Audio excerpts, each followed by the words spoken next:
It's useful to know someone's story, so I thought I'd share mine. I encourage people to follow me on LinkedIn because I thought, well, people can't tell porcupines on there until along came Rachel from accounts and that all went out the window.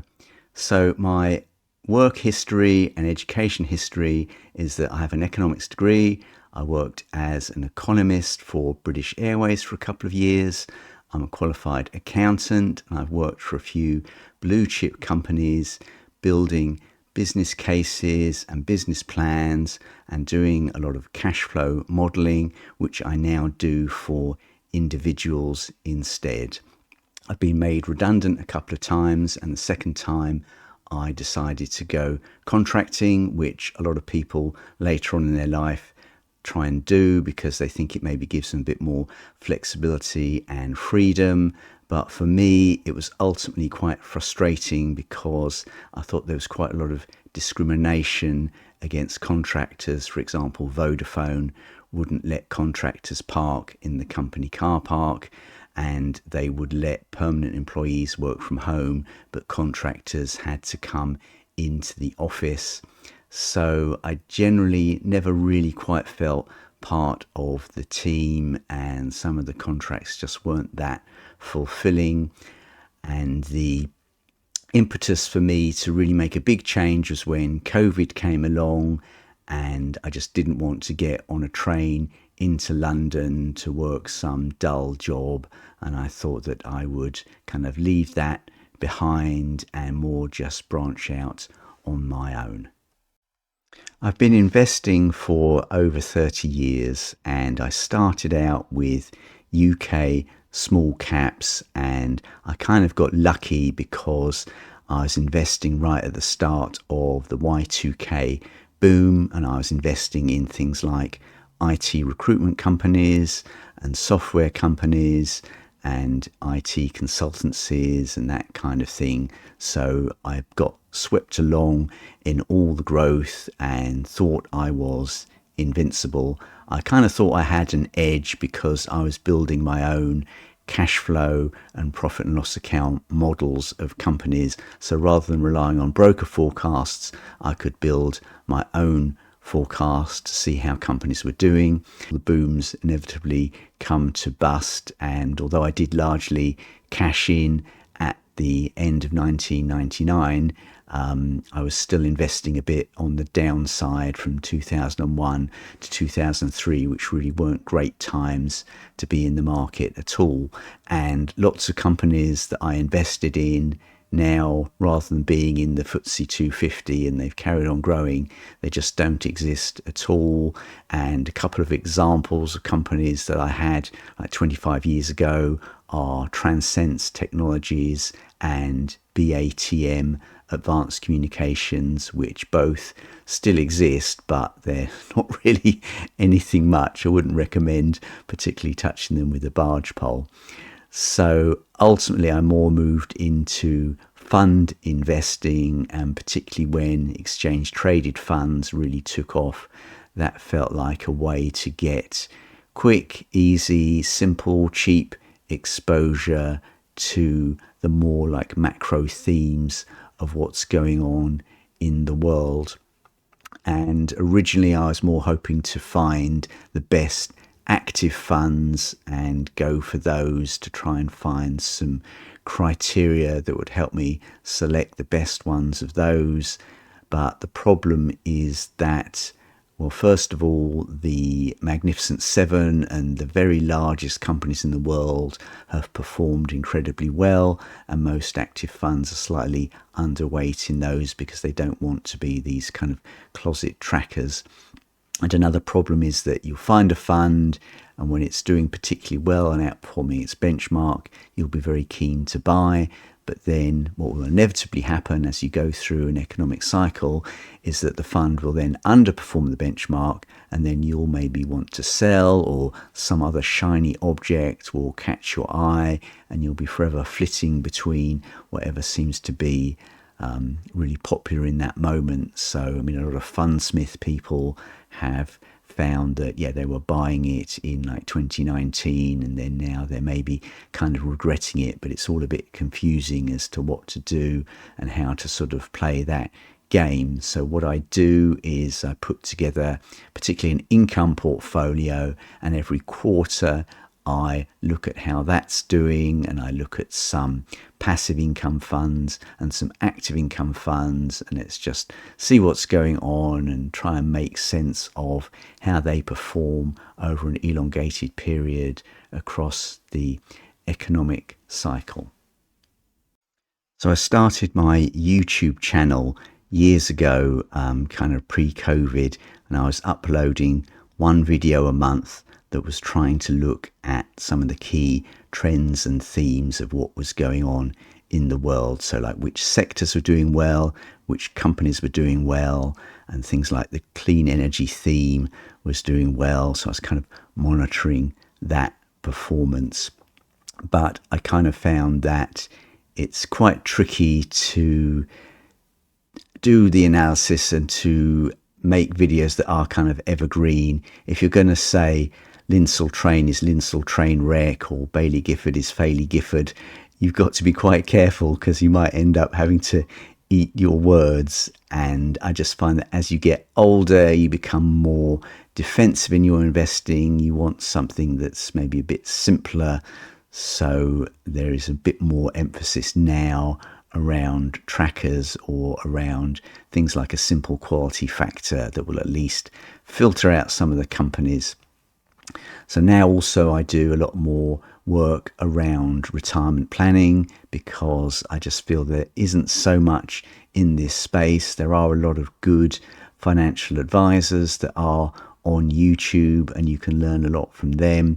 But I think that I can also do quite a few case studies and worked examples, and I can kind of put my own emphasis on what I think is going on and how I see the underlying numbers when someone's looking to retire and when they're looking to have maybe a more flexible attitude to retirement. So they're kind of working a bit as well and building up a side hustle or monetizing hobbies and how that can all play out for them. So I think there's an important role for financial coaches to also be in YouTube to showcase their work.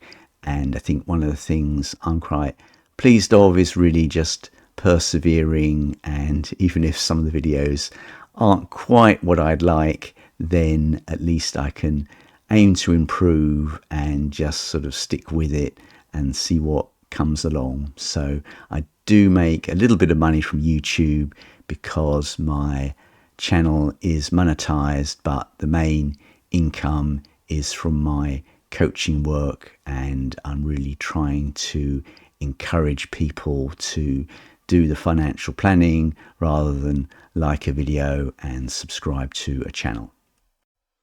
So early 2019, I discovered the Financial Independence Retire Early movement.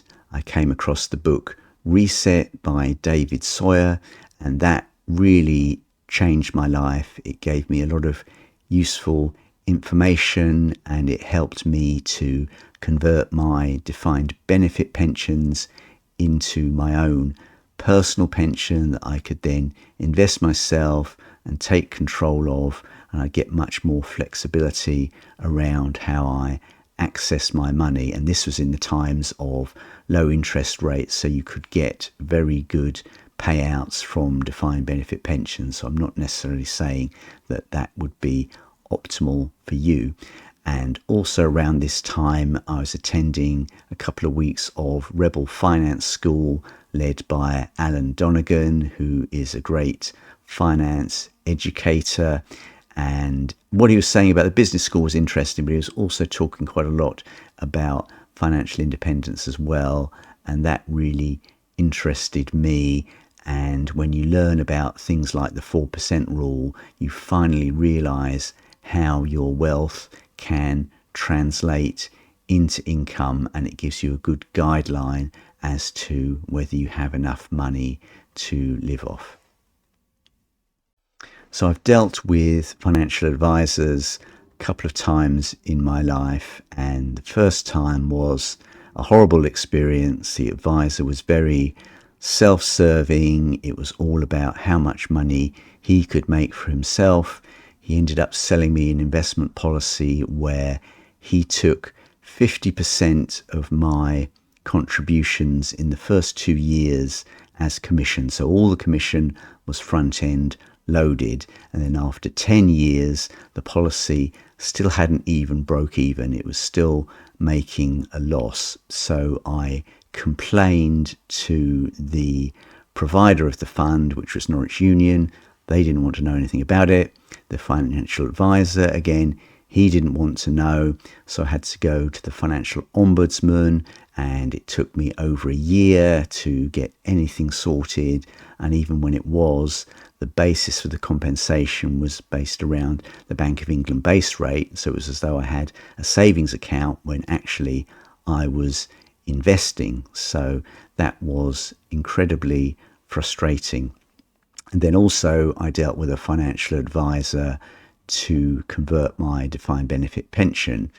And here the problem is that accountants and lawyers, provided not no win, no fee, will charge you per hour, and it's all quite transparent as to what's going on. Whereas when a financial advisor wants to charge you like £7,000, I mean, I'm thinking, well, that's like a month's take-home pay, and maybe more than a month's take-home pay. So how long is it taking you to do this piece of work? And there just doesn't seem to be the correct linkage between the effort they're putting in and the work they're doing for you and what you have to pay them. And I don't really agree on working off of percentages. I mean, imagine a garage where if you've got a £50,000 car, they charge you a percentage. So they charge you £500 to service it. And then when you rock up in an old banger that's worth £2,000, they just don't want to deal with it at all. I mean, it's just a silly way of going about things. And I do feel that that industry has a need for reform, and there's a lot of people that would like to have advice, but they don't go for it. And advisors call this an advice gap between those that pay for advice and then those that don't. I more call it an information gap. And I think that a lot of people really just need information, and when they've got it laid out clearly in front of them, they can make their own decision.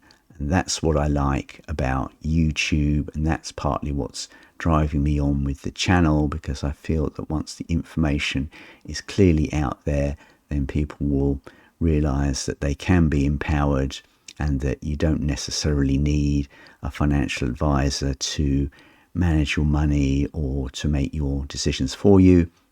If you can do things like fill in your own tax return, then you're probably savvy enough with money to work out when you can retire and maybe how much you can spend in retirement without running out of money.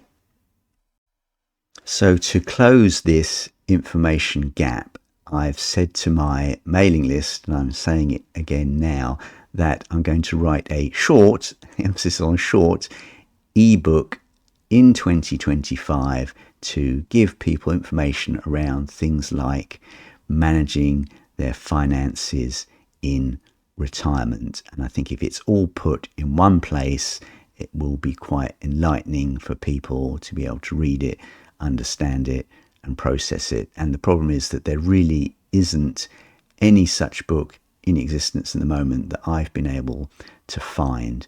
So when I emailed my mailing list, I got back dozens of replies of what people wanted in the book, rather than saying, well, why are you bothering? Because, you know, there's already lots of information about it. So whereas I find that there's lots of things around how to initially grow your money and all, you know, I can teach you to be rich and all that kind of thing. But then once you do have a decent amount of money behind you, and now you've got to spend it and make it last, where is the information that helps you and guides you on that journey? So if that's what you're interested in, I'll put the details of my newsletter, and you can sign up and you can get the book when it comes out, and I'm kind of going to do it like a chapter at a time and get people's comments on it and refine it and really shape it into something that people want to see.